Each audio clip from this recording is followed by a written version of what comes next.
একসময় রবীন্দ্রনাথ ঠাকুর আলিপুর আবহাওয়া দপ্তরের যে অফিস রয়েছে সেখানে এসেছিলেন। এখানে একটি ঘরে তিনি বেশ কয়েকদিন ছিলেন। পাশাপাশি এখানে একটি বটগাছ রয়েছে, সেই বটগাছের তলায় বসে তিনি বেশ কয়েকটি গল্প, কবিতা এবং উপন্যাসও লিখেছেন, তার মধ্যে উল্লেখযোগ্য রক্তকরবী। এবং সেই স্মৃতিকে বজায় রাখতে আলিপুর আবহাওয়া দপ্তর কর্তৃপক্ষ, যেখানে তিনি এসে কবিতা লিখেছিলেন, সেই বটগাছের তলায় একটি মুক্ত মঞ্চ তৈরি করেছেন এবং সেই মঞ্চের নাম দেওয়া হয়েছে মুক্তধারা। এবং একটি মিউজিয়াম তৈরি করা হয়েছে, যেখানে রয়েছে বিভিন্ন ধরনের ছবি।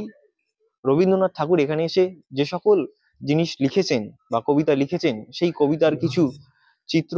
পাশাপাশি এখানে রয়েছে একটি চেয়ার, সেই চেয়ারে কিন্তু রবীন্দ্রনাথ ঠাকুর নিজে এসে বসেছিলেন। রবীন্দ্রনাথ ঠাকুরের সাথে আবহাওয়া অফিসের যোগসূত্রের কারিগর হচ্ছেন প্রশান্ত চন্দ্র মহালানবিশ, বিখ্যাত রাশিবিজ্ঞানী। উনি আমাদের অফিসে কাজ করতেন এবং ওনারই অতিথি হিসাবে রবীন্দ্রনাথ এই অফিসে এসে আমাদের অতিথিশালায় থাকতেন 1922 থেকে 1926 এই সময়টাতে। বেশ কয়েকবার, প্রায় 6বারের বেশি এসেছিলেন এবং এই জায়গাটা ওনার অত্যন্ত প্রিয় জায়গা ছিল। এবং যে বটগাছটার তলায় আমরা মঞ্চটি বানিয়েছি, এই বটগাছের তলায় বসে উনি অনেক কবিতা এবং কাব্যগ্রন্থ রচনা করেছেন। বিশেষভাবে উল্লেখযোগ্য রক্তকরবীর 6ষ্ঠ সংস্করণের শেষ পরিমার্জন এখান থেকেই হয়েছিল। তো এটা অনেকদিন ধরেই আমাদের কাছে একটা স্বপ্ন ছিল যে জায়গাটাকে রবীন্দ্রনাথ আমাদের অফিসে এসেছিল, এটা আমাদের কাছে আনন্দের, খুব গর্বের।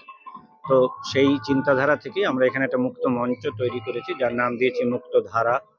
আর উনি যে ঘরে থাকতেন সেই ঘরটিকে আমরা একটি মিউজিয়াম মতন বানিয়েছি, খুব স্বল্প পরিসরে, এবং ধীরে ধীরে এটা শ্রীবৃদ্ধি হবে।